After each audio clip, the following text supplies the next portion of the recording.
আমি বাংলায় গান গাই, আমি বাংলার গান গাই।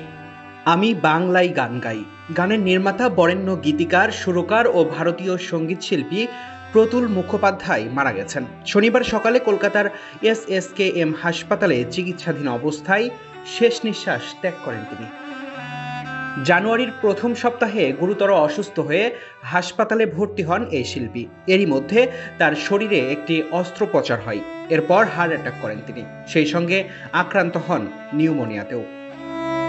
1942 সালের 25 জুন অবিভক্ত বাংলার বরিশালে জন্ম প্রতুলের। বাবা প্রভাত চন্দ্র মুখোপাধ্যায় ছিলেন সরকারি স্কুলের শিক্ষক। মা বাণী মুখোপাধ্যায়ও প্রতুলকে নিয়ে দেশভাগের পরে ভারত বাংলায় চলে যান। অল্প বয়স থেকেই কবিতায় সুর দিতেন প্রতুল মুখোপাধ্যায়। তার অসংখ্য গানের মধ্যে আমি বাংলায় গান গাই গানটি তাকে বিশেষভাবে পরিচিত করে তোলে। তার কণ্ঠে এ গান আজও মানুষের মুখে মুখে ফেরে।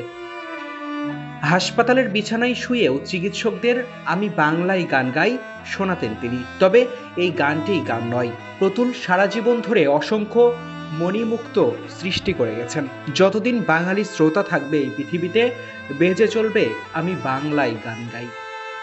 Desk report, news now 24।